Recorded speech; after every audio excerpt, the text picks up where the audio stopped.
This is Bringing the Darkness to the Light with Catherine Nadal, professional psychic medium.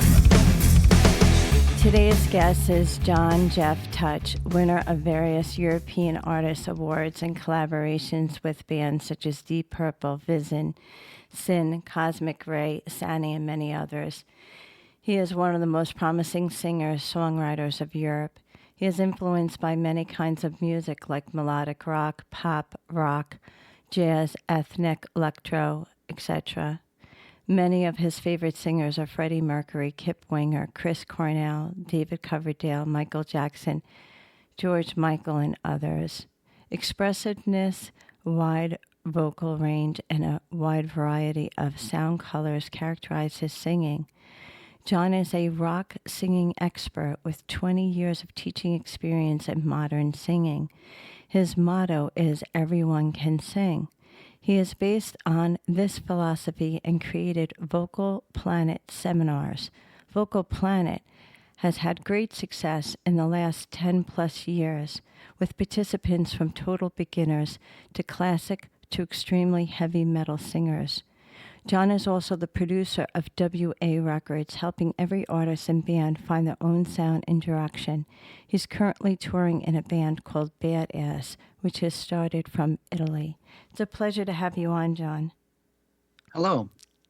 So great Thanks to have for you on. having me.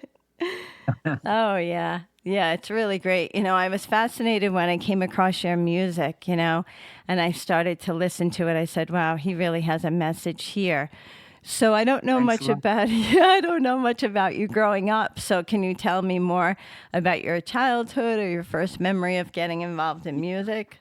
Actually, the first memories of myself listening to music was, weekends that I didn't have school. I was sitting on my couch with headphones, and we had that, the cassette player with the radio, and every song that I liked, I pushed record and wrote it in cassettes. And the other days, I started listening again and again the same songs, mostly ballads, because I love ballads, and I remember myself, it's like music is like an art that actually came to my life very early, but I've started learning music when I was around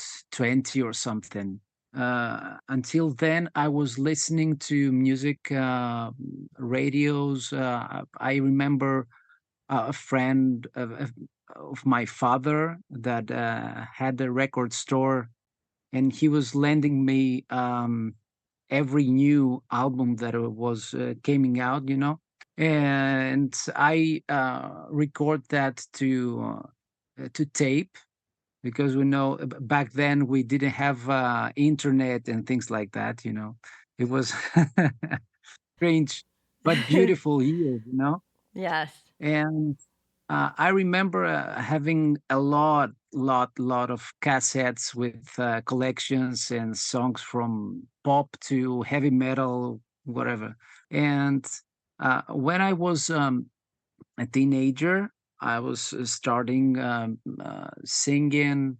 It was MTV, uh, that it was really famous at the moment, and I was watching, like bands like Guns N' Roses and Soundgarden, Queen, and you know all the that kinds of bands, 80s and 90s bands.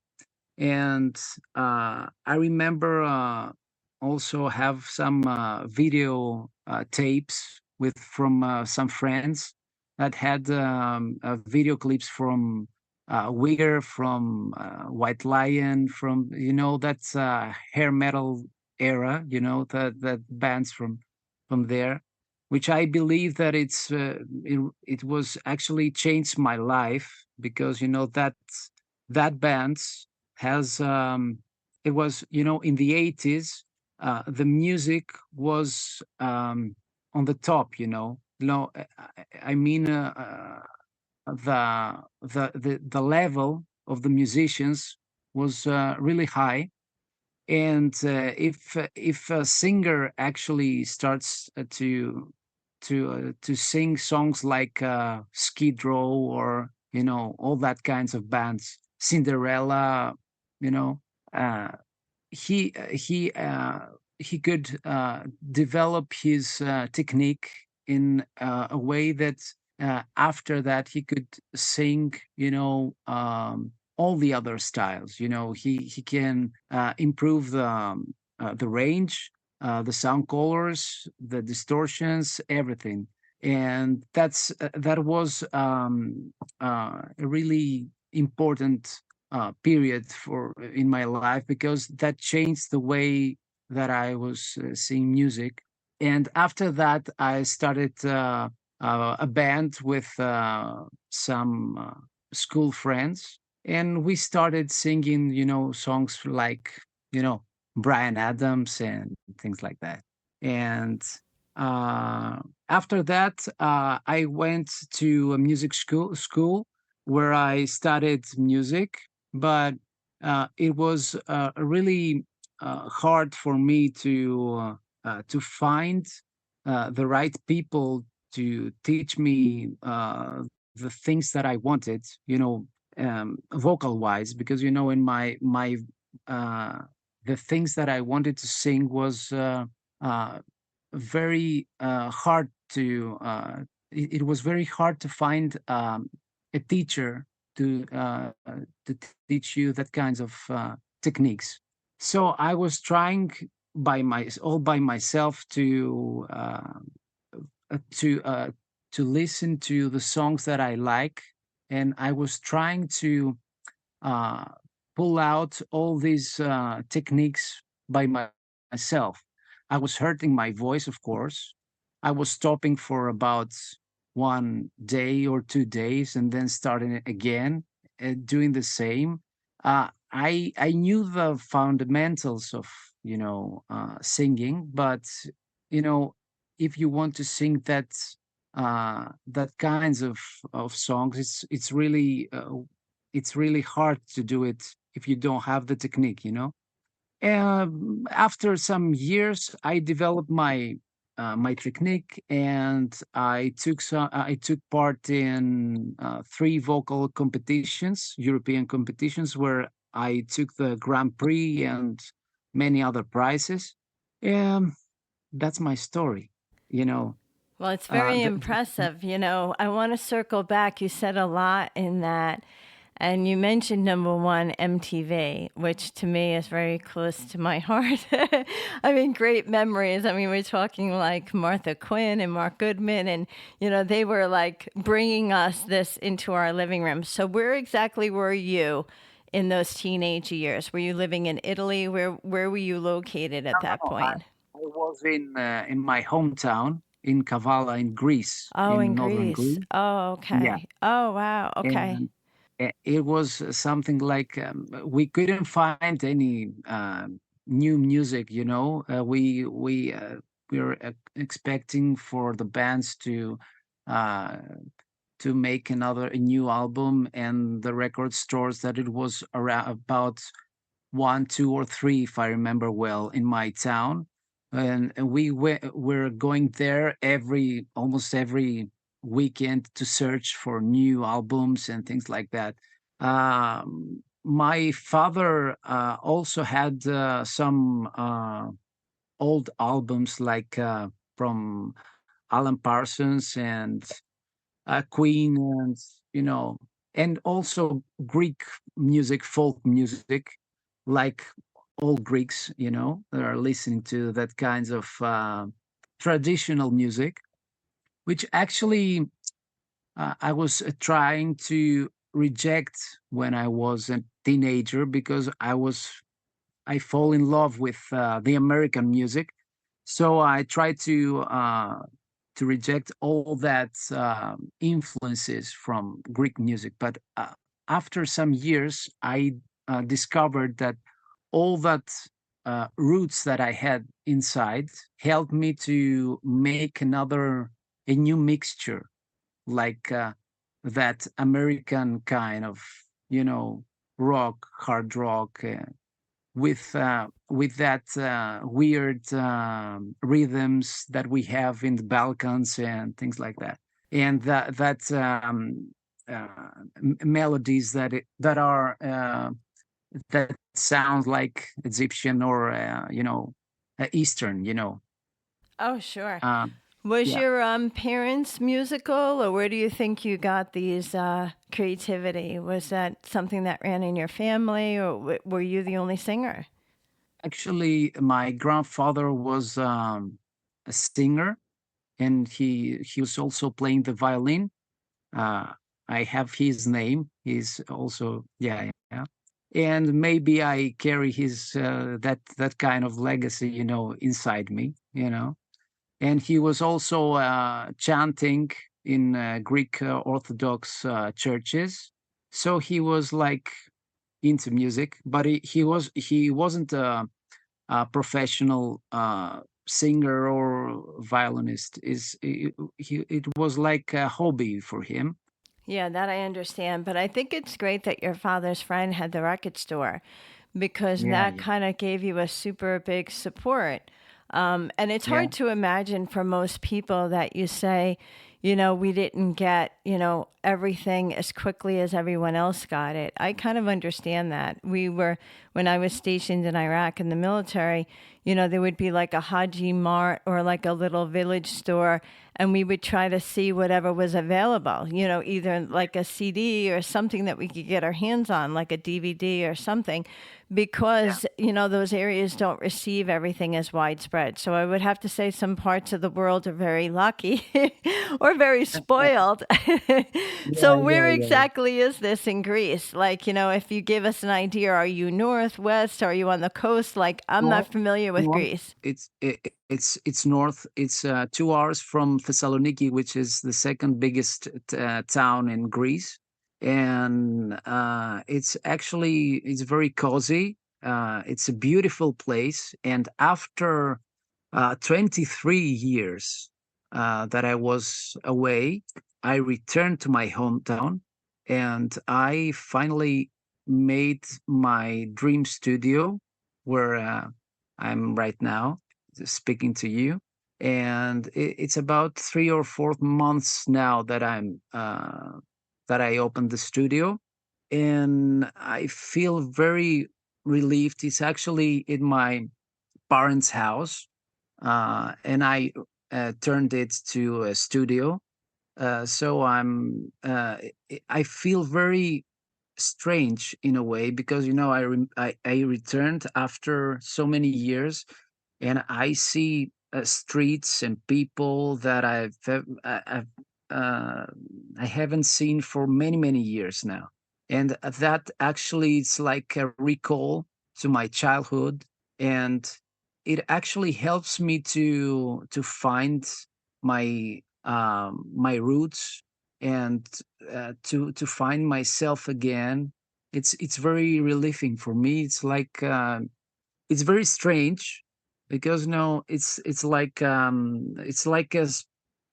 a spiritual journey for me. So it's coming back and forth. It's like I'm feeling that I'm in the same places that I was playing as a kid.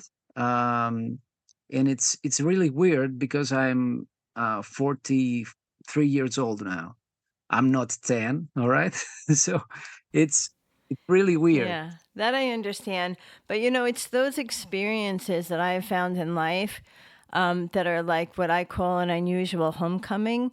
And as a songwriter, you could probably get a lot of material from those emotions and everything that you're going through. It's those experiences that take us out of our element or actually force us into a life that we used to live. And I think that's part of your journey. So I think that's beautiful. I'm really glad that you have the studio. I also wanted to touch on your early influences because you mentioned a lot of those, a lot of those bands that I could totally resonate with. Here in New York, I'm probably a little bit more than 10 years older than you, but we were running around in the late 80s going to these heavy metal clubs. We were going to these rock and roll clubs. There was always Yeah. a mosh pit. A lot of my friends that I was hanging out with now, have been blessed to be very famous, in bands right now. So I'm very lucky to have a good circle of friends that really became successful.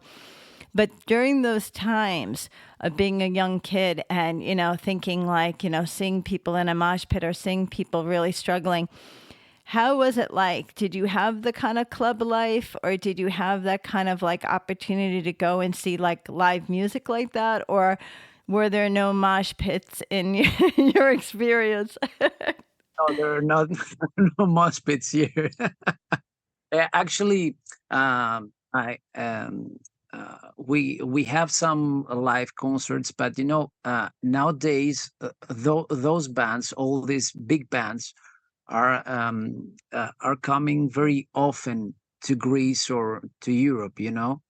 In that period, we had only the albums. We didn't have internet.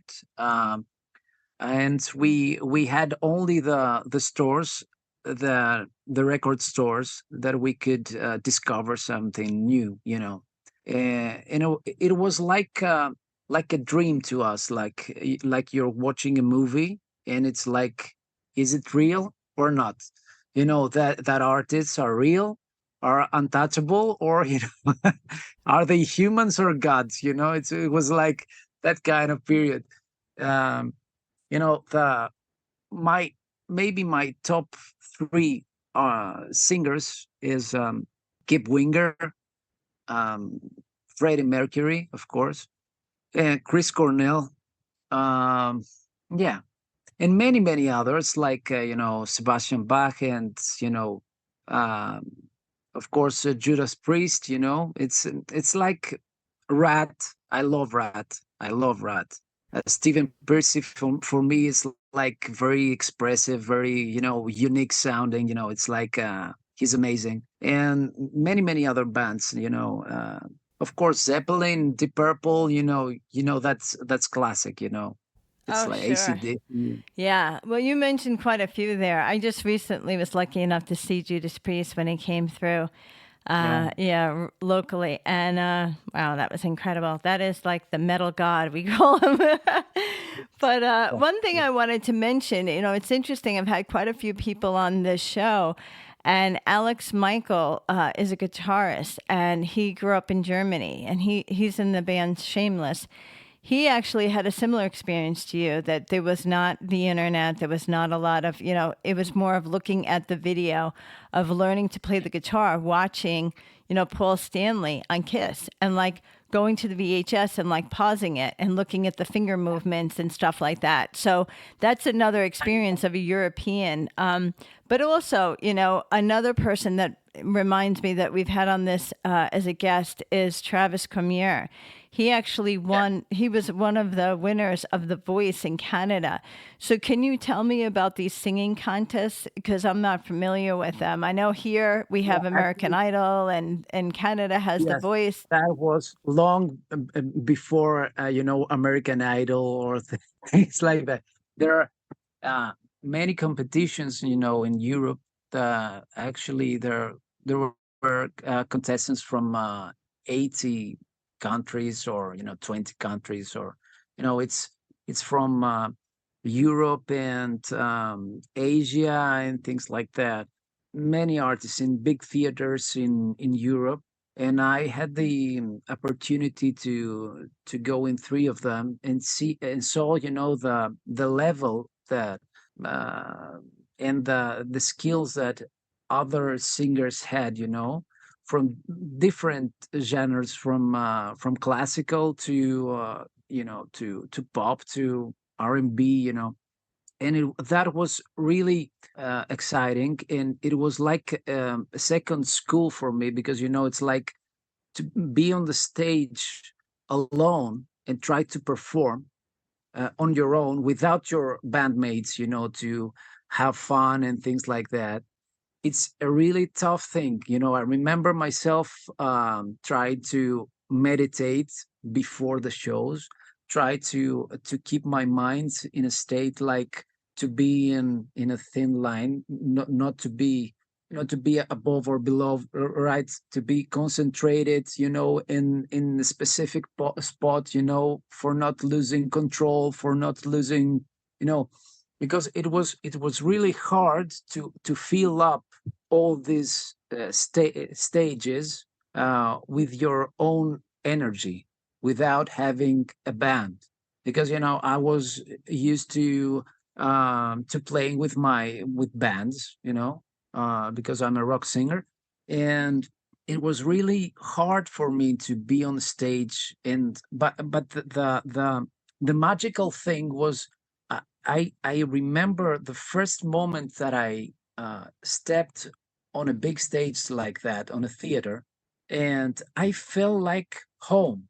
It was really weird, because the first thing, when I saw a videotape from long before I go to go to a competition like that, I saw the stage and the contestants and everything, and I was like, my feet was like cut.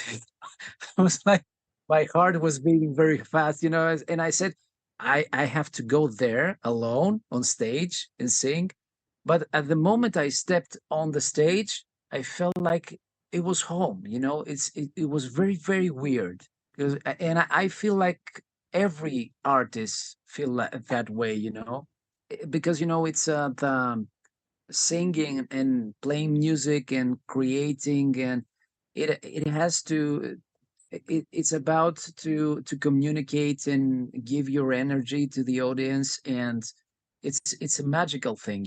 It's like it fills you up so much, and it fills up your soul, and makes you and revives you. It's like it's very magical. Well, that's great. So, what was your opportunity there? Did they give you a list of songs to sing, or you got to choose what you wanted to do? How does it work that way?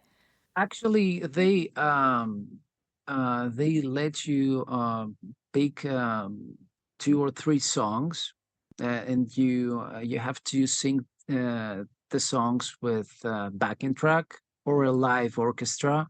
And some competitions, they say that you have to sing a song from your country, which I didn't want to do, because I love only American music and English music. So I sang Queen songs like "Show Must Go On" and "Who Wants to Live Forever."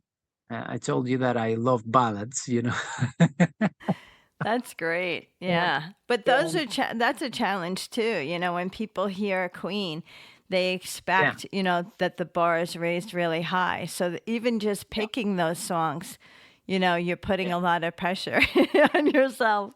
The in the third competition, I was looking, I was searching for my high notes at that period, and I was like, I have to find a song which has highest notes than Queen songs and things like that. And then I found Still Hard, and the song "She's Gone." So, and I sang this song, and I won the Grand Prix in the third competition.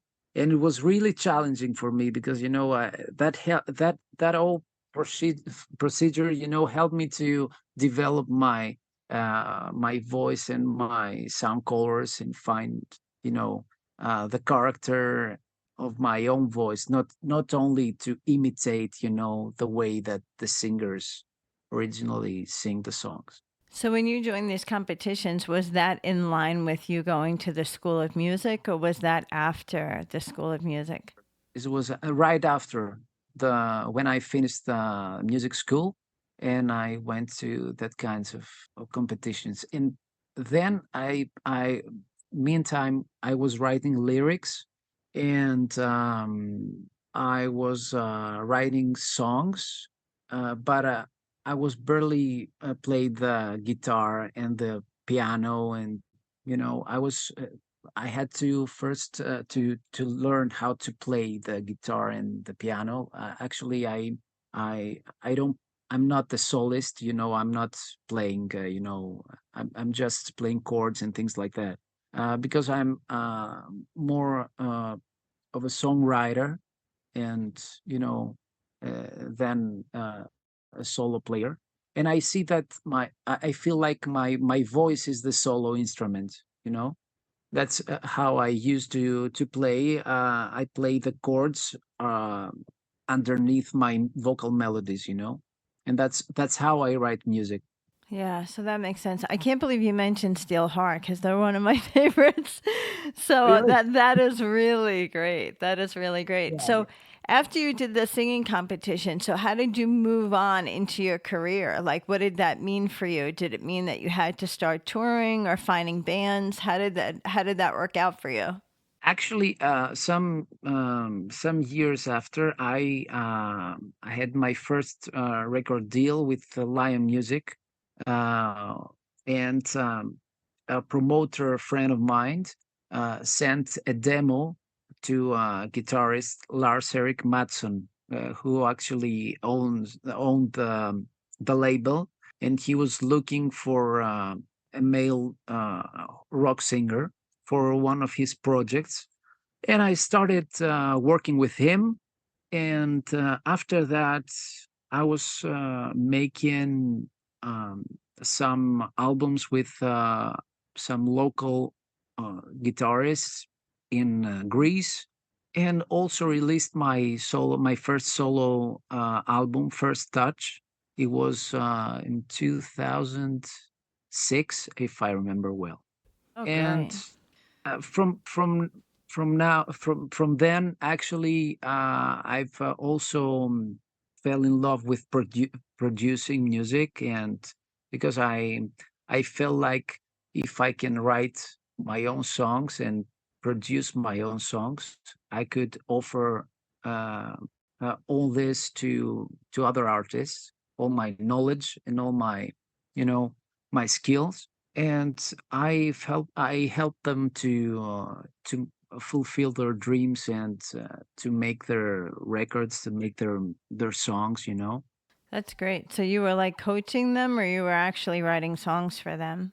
Both. Oh, It's great. like yeah, because I'm teaching for many years now, more than 20 or 25 years now. And I'm teaching vocals, and that's my main job, if I can say that. I don't see it like a job. It's like, it's more like Your a journey. passion. It's Your my passion. passion. Yeah, because every time you have to do with a different person with a different voice, and you have to get in his head and his soul, and start to dig in and finding his own personality and taking it out from his head and from his voice. And that's very, very important, because that's actually uh, makes you understand the music from the inside, not only the technical part, but the spiritual part of the music. And that's why my motto is like, everyone can sing, because everyone is different, everyone is unique. But there many people don't have had the opportunity to find their own self, because they followed a path that is actually maybe a wrong path, maybe a path that their parents showed them. Maybe it's, they're distracted from something. And arts actually always helps you to dive in and find your own self. And it's like, um, it's not only to sing, to write music. To Why we write music? I write music because I want to find my own self. And from my pieces of music, I gradually starting understanding my own self, and who I am, and my journey, and who I was. in this life, in the previous life, whatever, you know, we start discovering things from inside, and that's the beautiful part of the music. Yes, that really is. When I read in your bio, it says Vocal Planet seminars. That to me and running Vocal Planet is so important.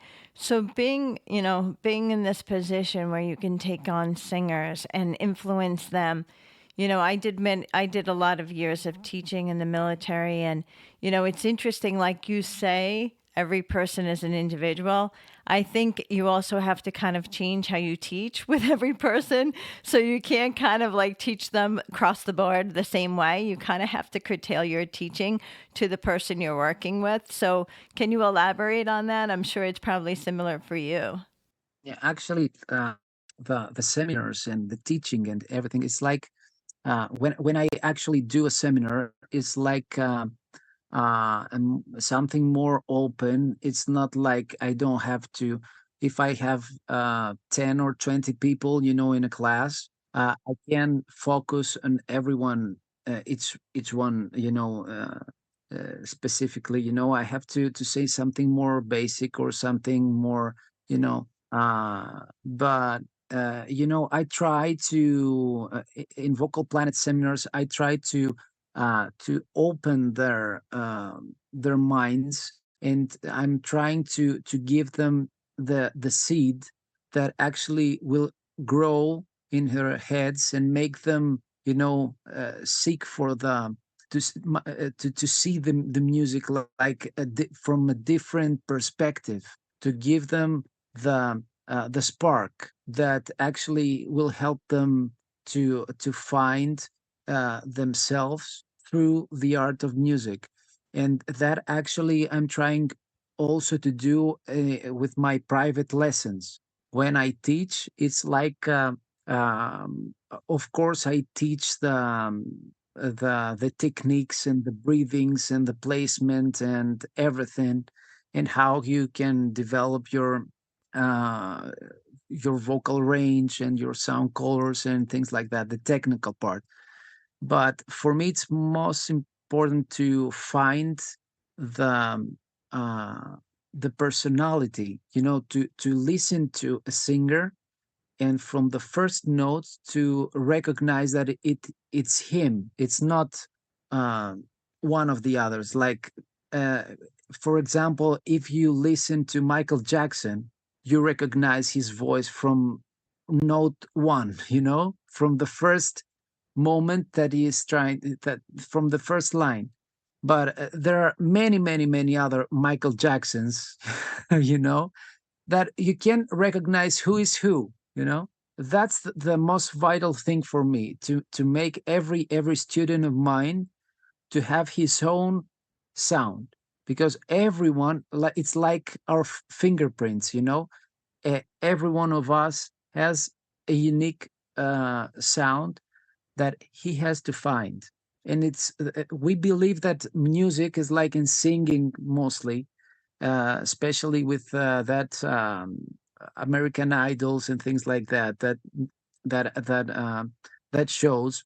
Uh, we believe that singing is like we have to imitate a singer, a voice, and that's the success part of it. Like if I sing an AC/DC song like exactly the same, the audience will say, "Wow, great! You sung like AC/DC. You're great. You're amazing." That's not a success. That's a failure. You know, because it's not. It's like imitating someone else. It's like wearing someone else's shoes. It's like it's not you. You have to find your own sound, your own voice, to show your own personality. If we see through the music, the modern music, every band, every big band is unique in stage presence, in singing, in performance, everything. They don't imitate the other. Like Ozzy Osbourne, he's not the greatest singer of the planet, but he has a unique stage presence. He has a unique sound, a unique voice. Okay, AC/DC the same, Judas Priest the same, Iron Maiden the same, Steelheart the same. If you picture every singer from that bands, that big bands, you can't find any similar thing, in stage presence, singing. They're all different. Okay. For example, Judas Priest singer, he's walking and he like looking down and singing that high notes. Steelheart singer is totally different. You know, Sebastian Bach is totally different. Kip Winger, it's totally different. And that's the beauty of music. To see different personalities, not to see the exact same person. Like head bunking and things like that. It's not, You bring up so many good points. And when you touched on Ozzy Osbourne, it immediately made me think how he, even at the long career that he had in the 80s, took on a duet. And he did When You Close Your Eyes Forever with Lita Ford. And people could yeah, not believe that he did that, because first of all, it's kind of like a love ballad. But second of all, it shows a different side of him, And yeah, I think that's also interesting the way you talk about performance, because it is true. It's not just getting on the stage. They say that all the time, like on American Idol, like, why do we want to keep watching you? Our eyes are open, so we have to see how you're acting or what you're doing with your arms or your legs or whatever. Some people yeah, are running back and forth on stage. Other people are standing there like a statue. So that's interesting. So you incorporate that as well, huh? yeah, yeah. Of course, of course, of course. And it's like if you see the most of the vocal coaches, because nowadays in the internet you can see many vocal coaches saying this and that, and doing reaction videos and things like that. In my opinion, um, that's nonsense for me. You know, to react like, to see a Judas Priest video or listening to a song and say, "Oh, wow, wow, wow, yes, whoa, wow, this voice is." That is telling me that you don't know a thing about what he's doing. You don't know how to do it. So that's actually nonsense for me. It's like, every vocal coach that you see, they say, how you can sing like Chris Cornell, how you can sing like David Coverdale, how you can sing like. No, that's totally nonsense. Now we have to find our own selves, our own voice, and our own, the way that we are moving on stage, the way that every one of us has different kinds of movements. When we walk, when we talk, when we're different, and we have to find that difference and present it on stage. That's very, very important. Don't lose your personality, in the sake of heavy metal, or you have to do the head bunking. I don't have hair. I'm bald. Okay, why should I do that? I remember, in the photo session, I was playing with a metal band, and the photographer, who was a long hair, heavy metal head. I was like standing like that, and he told me, "Why don't you do that with your hand, like the The grip. heavy metal?" Yeah. The And grip. I said, that's silly, man. That's not me. And I was in tears. Yeah. That is really And funny. Yeah. Well, you bring up a lot of good points, though. And I think it's really incredible because when you watch professionals and then you watch everyone, but you could really see how someone has kind of honed their own talent. Because when you are kind of running back on stage or performing to a huge crowd with thousands of people, you would have to be able to be at the level where you can control your voice. I mean, you can't be short of breath. You can't start coughing. All of that takes energy to just kind of do all of that on stage. But also, you want to be able to have it not affect your performance in your singing, correct? exactly, exactly. And actually, don't lose your to remember the lyrics, to expect any, kind of, when you're on stage, the most of the times, there are happening unexpected things, like, for example, the cable of the microphone could come out, or the speaker in front of you might stop working, or a guy from the audience could throw you something, you know many unexpected things, and you have to be prepared, and you have to be in alert, to in full control your mind, and to be calm, for not to show that you're, tensed, and yeah, because audience wants to see a performer who is actually totally relaxed, and it's like, for me, I see it like, singers are like magicians, they're like the medium that actually can transcend you to different places. And that's why, in my opinion, the big artists called stars, because the big artists are stars. They are shining because the audience, the thousands of people that are raising their hands, they're throwing energy in them, so they charge them, and the artists, it's they're working exactly like the ancient magicians in a tribal, thing, like that.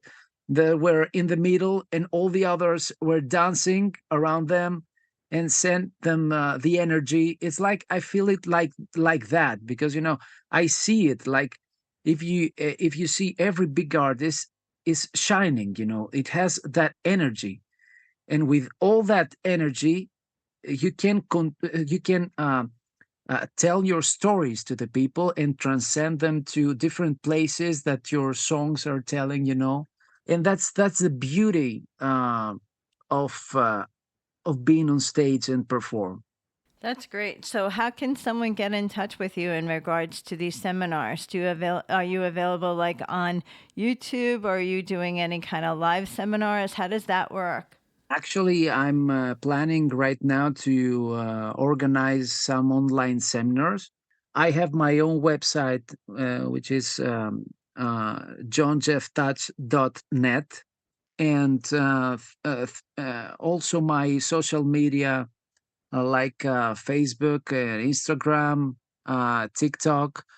I've started doing some videos there, but I mostly concentrated in teaching, and producing at the moment. I also had the studio, uh, I prepared the studio, and I'm going to organize some online seminars the next months, and mostly I'll start running seminars from maybe from September or something, to be more active. I mean, to be more active, not to. Um, I want to prepare myself to be in my place, to organize the place as I want, and then started organizing the seminars. I mostly do the private lessons that I do. I have many students from all around Europe, and also having productions with artists that are coming here in the studio and record, making the albums and things like that. That's great. So, before the interview is over, I want to get to your current touring band, Badass. So, can you tell Yeah. everyone more about them? Yeah. We started working with Alberto Rigoni, which is the leader and the bassist of the band, for about 1 year now. And we released the album. It's called Fight the Demons. I wrote the lyrics and the vocals and things like that. And he wrote the music with the rest of the band.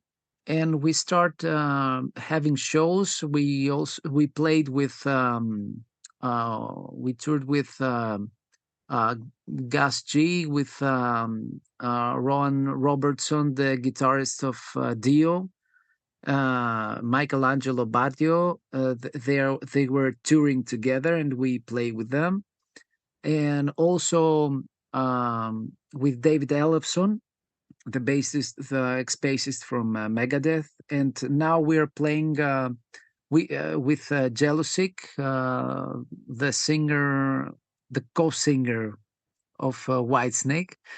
Yeah, and the shows are on and on. You know, it's like the promoters are announcing you're playing there and there and there, and we have a lot of festivals and things like that that we're going to play. That's great. So the country that you're going to be touring in this summer, is that just Italy itself? Um, yes, from we have a lot of shows there. We also are working on new material. The band is uh, hard rock, metal driven, with more some with more aggressive vocals and riffs. You know, it's like it's a powerful band. It's we call it metal, but it has that hard rock, you know, feel, you know, in it, and bluesy, you know, melodies and things like that.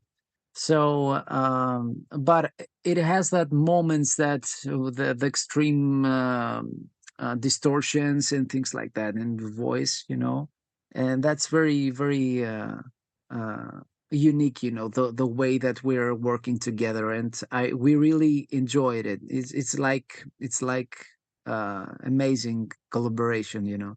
So is that available on the streaming? So is that on Spotify or Apple Music or Amazon Music? So Badass is Yeah, on yeah. those platforms as well?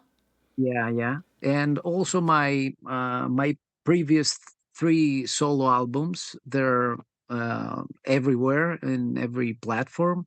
And I also working on my own material, and because I have around 40 songs that I haven't released yet. So I'm focusing on, now that I have the studio, I'm focusing on that too.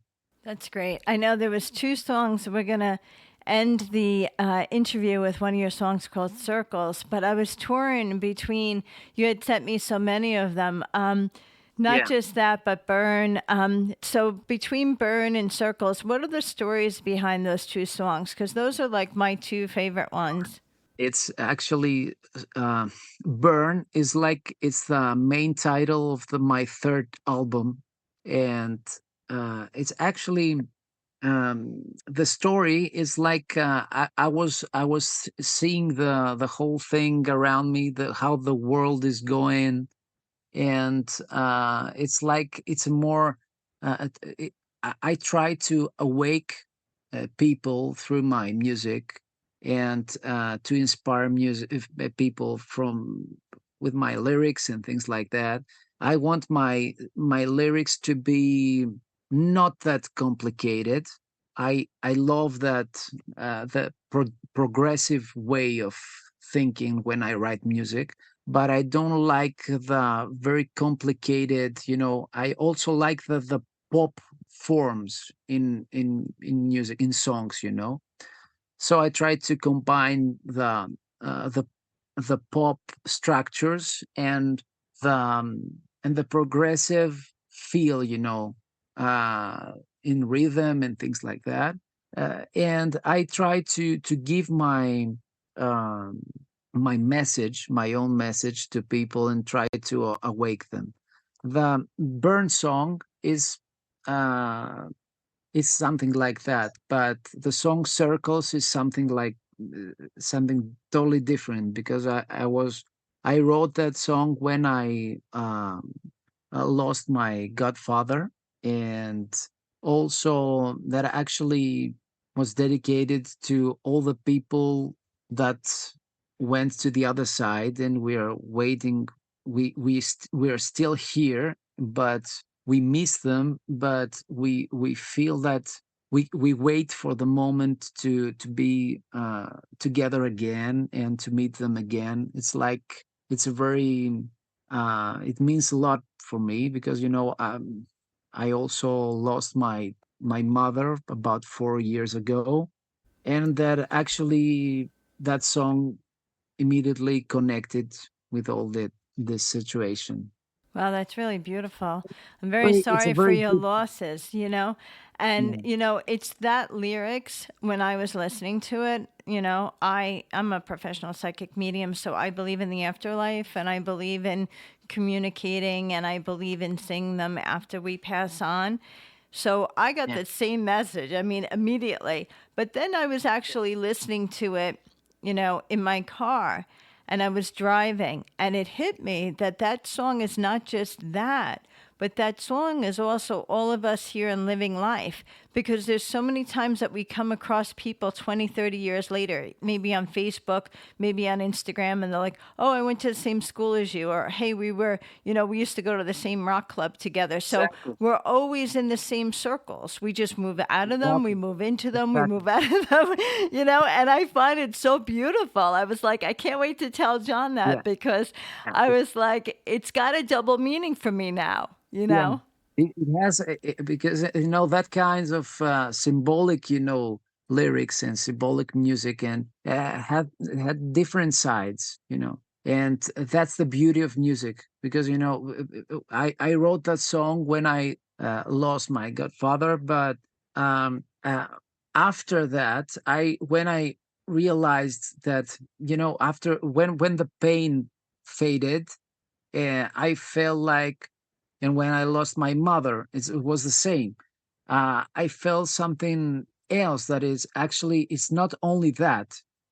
Exactly like you said, it's not. It has many meanings, and that's the beauty of writing music, because every person could translate it to something different, and that's the most important thing. And thank you for saying that because it means a lot to me. Yeah, It's well, it's a you mean great. a lot to me. So I'm really glad that we got to connect.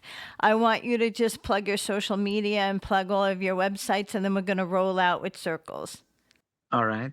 So you want me to my social media is everywhere. You can write John Jeff Touch, in Facebook, Instagram, TikTok, whatever, wherever you're going to find me. Also, the Badass band is actually on my website also, johnjefftouch.net.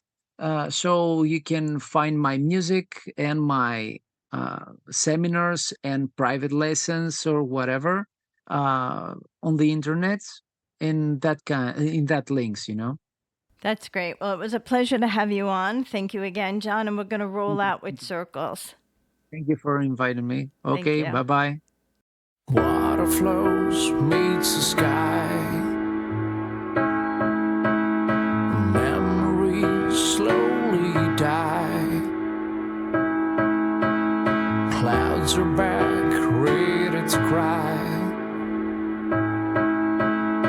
Tears fall like rain to kiss goodbye. Circles,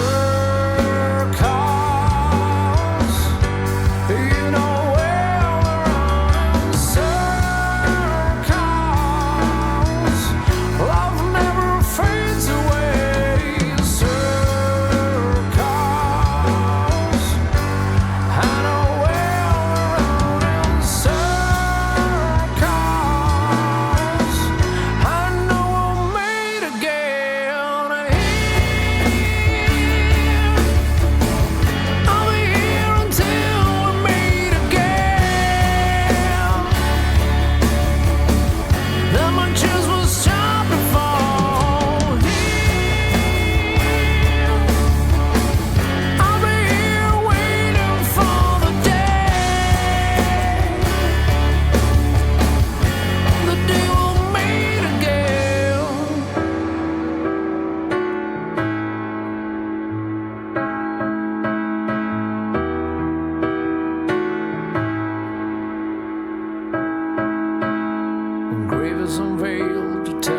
tears our hearts. The pain, the loss, tear us apart. But don't you worry, it won't take long. The memories fade, they'll be long gone. Circles, you know where we're running. Circles, love never fades away. Circles, I know where we're running. Circles, I know we'll meet again. I'll be here until we meet again. Then my tears will stop to fall. I'll be here waiting for the day we'll meet again.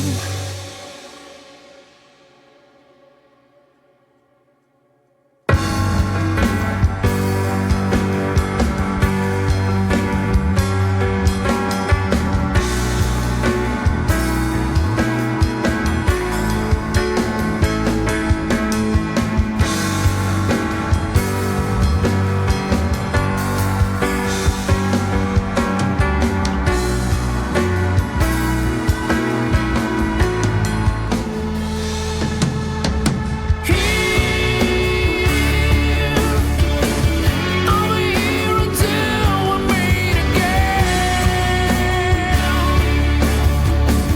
Then my tears will stop to fall. I'll be here waiting for the day we'll meet again. I'll be here until we meet again. Then my tears will start to fall.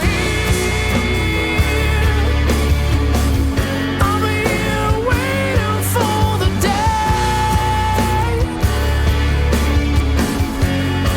we'll meet again. I'll be here until we meet again. Then my tears will stop to fall.